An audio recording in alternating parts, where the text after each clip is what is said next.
Hello everyone guys welcome back to YouTube channel knowledge Krida. विद्यार्थी मित्रांनो, 12वी इंग्लिश बोर्ड पेपर आज तुमचा कंप्लीट झालेला आहे. म्हणजेच की 10 फेब्रुवारी 2026ला. तर या इंग्लिश बोर्ड पेपरसाठीचं तुम्हाला कंप्लीट सोल्युशन या व्हिडिओमध्ये मी तुम्हाला देणार आहे 12वी इंग्लिश बोर्ड पेपरचं.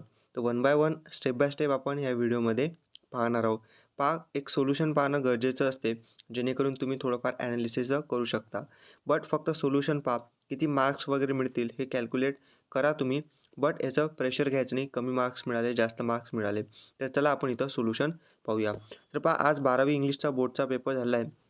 यामध्ये तुम्ही चांगला पेपर नक्की सोडवला असेल. मी जी स्ट्रॅटेजी सांगितली ती त्यानुसार तुम्ही फॉलो केली का, मला कॉमेंट्समध्ये नक्की सांगा. कारण की मला बऱ्याच विद्यार्थ्यांचे मेसेज आले की दादा पेपर खूपच हार्ड होता आणि मी सुद्धा पाहिला पेपर, तर थोडाफार इथं हार्ड मला वाटला आहे ना. त्यामधले जे क्वेश्चन होते थोडे कन्फ्युजिंग होते, टाईम कन्झ्युमिंग जास्त होते आहे ना. म्हणून ठीक आहे, सगळ्यांनाच भारी गेला, फक्त तुम्हाला इथं भारी नाही गेला. ओके, बऱ्याच जणांना भारी हार्ड गेलेला आहे. मला कॉमेंटमध्ये नक्की सांगा. ठीक आहे.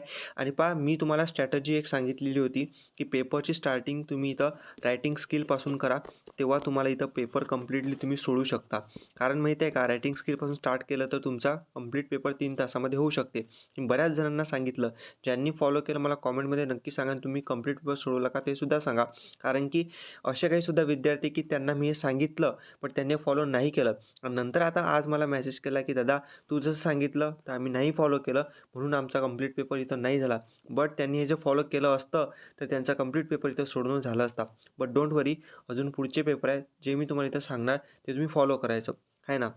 तुमचा चांगला पेपर इथं नक्की जाते. तर पहा, पहिला सेक्शन तुमचा प्रोज होता.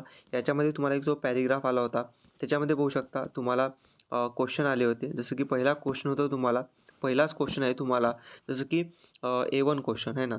A1 क्वेश्चनमध्ये पाहू शकता, A1 क्वेश्चन समजायलाच बऱ्याच विद्यार्थ्यांना भारी गेला. इथंच जास्त टाईम कन्झ्युम त्याचा झालेला आहे असं विद्यार्थ्यांनी मला सांगितलं आहे. जसं पाहू शकता, फर्स्ट क्वेश्चन होता सोफीज जर्नी. सोफीज जर्नीमध्ये लिसन टू सबाथ अँथममध्ये a sudden change in his heart, किंवा याच्यामध्ये अजून एक होतं तुम्हाला ऑप्शन ज्यांनी इथं लिहिलेलं असेल पाहू शकता की a sudden and wonderful change in his soul. हे तुम्ही लिहिलं असेल तर हे करेक्ट आहे. त्यानंतर याच्याचमध्ये सेकंड जे रिकामी जागा होती, जसं की transformation after listening, okay, he decided to change his life, हे एक करेक्ट होतं. त्यानंतर पुढे पहा, एक टेबल आला होता तुम्हाला, ओके, रिकाम्या जागांचा टेबल पाहू शकता अर्लियर लाईफचा. यामध्ये पाहू शकता फर्स्टमध्ये इमॅक्युलेट, त्यानंतर सेकंडमध्ये मदर फ्रेंड है ना, हे आलं. त्यानंतर प्रेझेंट लाईफमध्ये degraded days, hopeless life, unworthy desires, हे होतं इथं लिहायचं होतं. जसं की तुम्हाला याच्यामध्ये दिलं होतं, तसं पाहू शकता हे तुम्ही लिहिलं असेल. Unworthy desires, dead hopes, wrecked facilities, okay, break facility, degraded days. तर हे बरोबर होतं ॲन्सर यामधलं. ओके, त्यानंतर नेक्स्ट क्वेश्चन पहा. नेक्स्ट क्वेश्चन A3 होता. A3मध्ये effect of organ notes on Sophie. Okay, याच्यामध्ये तुम्ही लिहू शकले असता sudden change in his soul. त्यानंतर he viewed with rising horror, he will find suitable job. नंतर याच्यामध्ये days when is life content such things as mother, roses and ambitious. असं हे 4 पॉईंट्स तुम्हाला लिहायचे होते. त्यानंतर पुढे पहा, A4 क्वेश्चन होता. A4 म्हणजेच होता पर्सनल रिस्पॉन्स, स्वतःचं मत लिहायचं होतं. यामध्ये write about any 4 decisions any your decisions which you made you repent later. म्हणजे तुम्ही असं लाईफमध्ये कोणतं डिसिजन घेतलं, निर्णय घेतला होता की त्याच्यानंतर तुम्हाला रिपेंट लेटर म्हणजे नंतर त्याचा पश्चाताप तुम्हाला इथं झाला. हा तुम्हाला असं कोणतं डिसिजन आहे असं तुम्हाला इथं लिहायचं होतं. याच्यामध्ये स्वतःचं मत तुम्हाला लिहायचं होतं. ठीक आहे. त्यानंतर पाहू शकता A5 क्वेश्चन होता. A5मध्ये तुम्हाला फर्स्ट होतं पास्ट कंटिन्युअस टेन्समध्ये इथं कन्वर्ट करायचं होतं, जे तुम्हाला सेंटेन्स दिलेलं आहे. ओके, हे सेंटेन्स, याचं करेक्ट ऑप्शन होतं सी. अ फॉर इम्पोर्टर वाज offering him a place as driver, हे करेक्ट होतं. त्यानंतर नेक्स्ट क्वेश्चन पाहू शकता हा होता. याच्यामध्ये तुम्हाला करेक्ट अल्टरनेटिव्ह इथं चूज करायचं होतं. याच्यामध्ये पाहू शकता बी नंबरचं करेक्ट होतं. He will be somebody in the world, हे करेक्ट होतं.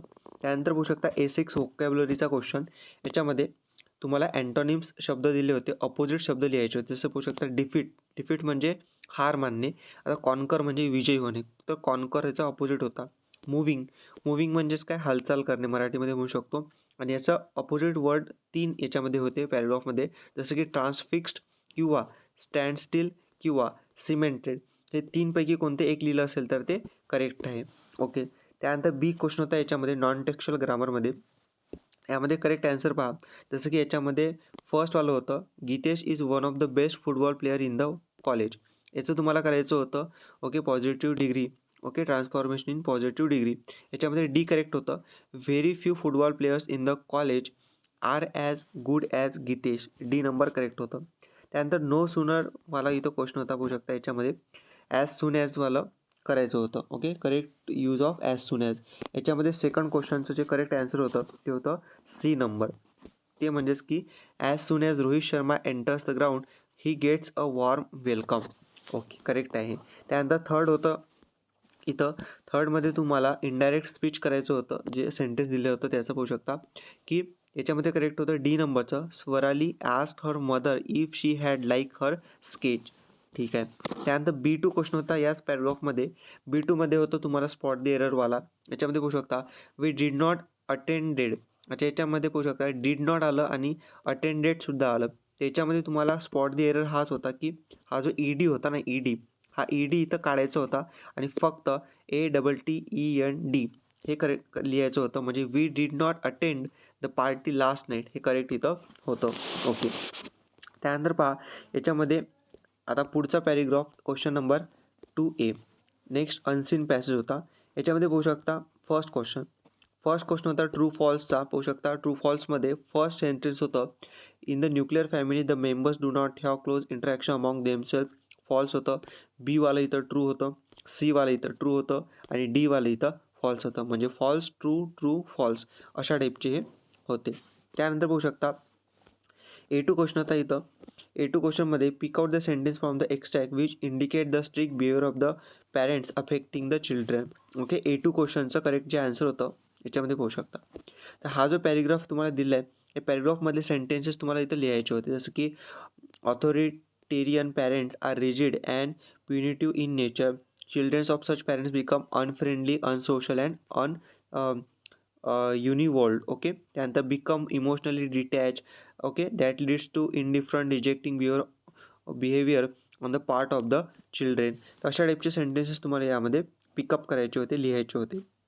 ओके. त्यानंतर पाहू शकता A3 क्वेश्चन, सेकंड पॅसेजमधला A3 क्वेश्चनमध्ये गिव्ह रिझन तुम्हाला द्यायचं होतं. जसं की फर्स्टवाला पाहू शकता in nuclear family children become demanding and selfish because they get too much attention from their parents, है ना, हे होतं. त्यानंतर बी वाला पाहू शकता children of permissive parents become dependent and immature because inconsistent in their behaviour. हे simple तुम्हाला शोधून लिहायचे होते, पॅरेग्राफमध्ये तुम्हाला दिलेलं होतं. त्यानंतर यामध्ये A4 क्वेश्चन पर्सनल रिस्पॉन्सचा होता. जसं की family plays an important role in developing your social behaviour. Write your thoughts on the given statement. तुम्हाला स्वतःचं मत इथं लिहायचं होतं, तुम्ही इथं लिहिलं असेल. ओके. त्यानंतर A5 क्वेश्चन होता इथं do as डायरेक्टवाला.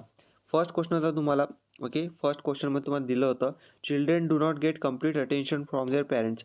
Identify correct passive voice. Passive voice तुम्हाला लिहायचं होतं. याच्यामध्ये सी वाला ऑप्शन करेक्ट होतं. जसं की complete attention from their parents is not got by the children, हे इथं करेक्ट आहे. ओके. त्यानंतर सेकंड क्वेश्चन होता याच्यामध्ये. सेकंड क्वेश्चनमध्ये तुम्हाला डी वाला ऑप्शन करेक्ट होतं. याच्यामध्ये how are the authoritarian parents are in nature. इथं तुम्हाला WH टाईपचा जो क्वेश्चन बनवायचा होता याचा सेंटेन्सचा, तो इथं डी वाला करेक्ट आहे. ठीक आहे. त्यानंतर बघू शकता याच्यामध्ये तुम्हाला पुढचं दिलं आहे ते म्हणजेच की summary writing. Okay, summary writing. आता समरी रायटिंगमध्ये काय दिलं आहे पहा. जो तुमचा पॅसेज दिला होता त्याची तुम्हाला एक समरी लिहायची होती.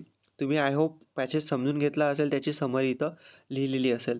कारण की पॅसेजमध्ये तुम्हाला असं दिलं होतं न्यूक्लिअर फॅमिली, जॉईंट फॅमिली असं तुम्हाला दिलं होतं अनसीन पॅसेजमध्ये. म्हणून एक तुम्ही ओव्हरऑल लुक पाहिला असेल, म्हणजे पाहिलं असेल, वाचलं असेल, समजला असेल पॅरेग्राफ, आणि त्याची तुम्ही समरी रायटिंग इथं केली असेल. ठीक आहे. आता त्यानंतर पाहू शकता माइंड मॅपिंग. माइंड मॅपिंगमध्ये तुम्हाला पाहू शकता prepare a mind map on competitive exam using your ideas, thoughts, concept or illustrate. आता कॉम्पिटेटिव्ह एक्झामवरती माइंड मॅपिंग कशी तुम्ही लिहू शकले असता पहा. जसं फॉर एक्झाम्पल तुम्ही इथं लिहिलं असेल मधात competitive exam. Okay, competitive exam हे सेंटेन्स मधात लिहिलं आणि माइंड मॅप म्हणजेच काय, याचे थॉट्स तुमचे जे असतील. आता कॉम्पिटेटिव्ह एक्झाम म्हणजेच काय, तुम्ही इथं लिहू शकता कॉम्पिटेटिव्ह एक्झाममध्ये competitions. Okay okay, consistent study. Okay, study in library. Okay, attempts. Okay, many attempts to clear exam. Okay, त्यानंतर various post of government jobs असं लिहू शकतात. त्यानंतर गव्हर्मेंट एक job gives respect in society असं लिहू शकता. नंतर असं लिहू शकता की in this current time it is very hard to clear a government exam. त्यानंतर व्हेरी हार्ड कॉम्पिटिशन. असं तुम्ही जे तुमच्या माइंडमध्ये असेल असं तुम्हाला लिहायचं होतं कॉम्पिटेटिव्ह एक्झाम्सच्या माइंड मॅपिंगमध्ये. किती मार्क्ससाठी होतं, 3 मार्क्ससाठी. आय होप तुम्ही लिहिलेलं असेल. ठीक आहे, आता पुढचा सेक्शन पहा, तो म्हणजेच की पोएट्री. पोएट्री सेक्शनमध्ये बघू शकता तुम्हाला क्वेश्चन होता A1 क्वेश्चनमध्ये तुम्हाला 2 सेंटेन्सेस इथं थीम, जे पोएमची थीम रिप्रेझेंट करतात ते तुम्हाला चूज करायचे होते. यामध्ये B, the routine of the father is explain in detail, आणि D, the father is lost in his own thoughts. हे डी आहे ना. असं तुम्हाला 2 ऑप्शन दिले होते. ठीक आहे, त्यानंतर बघू शकता जसं A2मध्ये तुम्हाला दिलं होतं. A2 क्वेश्चनमध्ये फूडमध्ये येतो तुम्हाला स्टेल चपाती.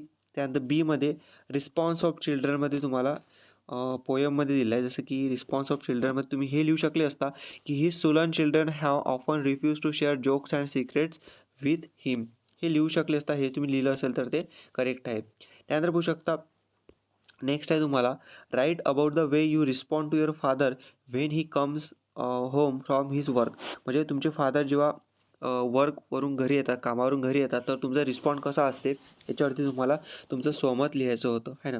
ठीक आहे, त्यानंतर A4 क्वेश्चन आहे, तुम्ही लिहिलं असेल ते स्वमत तुमचं पर्सनल रिस्पॉन्स. ठीक आहे, A4 क्वेश्चन होता तुम्हाला. A4मध्ये तुम्हाला फिगर ऑफ स्पीच ओळखायची होती. त्याच्यामध्ये बघू शकता मॅन हे 2 शब्द रिपीट आले आहेत, म्हणून रिपिटेशन हे एक त्याचं काय होतं, जो 2 टाइम्स मॅन आलं होतं, म्हणून रिपिटेशन हे काय होतं, फिगर ऑफ स्पीच इथं होती. ओके, त्यानंतर बघू शकता तुम्हाला पोयम तयार करायची होती A5मध्ये. टॉपिक कोणता होता, फॅमिली. आता फॅमिलीवरती वेगवेगळ्या जणांनी वेगवेगळी पोयमच्या 2 ते 4 लाईन इथं तयार केल्या असतील आणि इझी टॉपिक होता ज्याच्यावरती तुम्ही केला असेल. ठीक आहे, त्यानंतर ॲप्रिसिएशन ऑफ पोयममध्ये बघू शकता हे तुम्हाला पोयम दिली आहे, weavers weaving at the break of the day. आता ॲप्रिसिएशन तुम्हाला सिम्पल तुमच्या गाईडमध्ये दिलं असेल. ओके, तुमच्या नोट्समध्ये तुम्हाला दिलं असेल. त्या ॲप्रिसिएशन इथं तुम्ही लिहिलं असेल जसं की name of the poem, name of the poet. Okay, त्यानंतर theme of the poem, style of the poem, त्यानंतर मेसेज फ्रॉम द पोयम, हे लास्टला होतं मेसेज ऑफ द पोयम. त्यानंतर मोरल ऑफ द पोयम, हे जे असेल अशा पॉईंट्सनुसार तुम्ही इथं लिहिलं असेल ॲप्रिसिएशन. ओके, ठीक आहे. त्यानंतर बघू शकता आता section 3 writing skill. Section 3 writing skill तर तुम्हाला मी स्ट्रॅटजीमध्ये सुद्धा अगोदर सांगितलेलं होतं, आहे ना.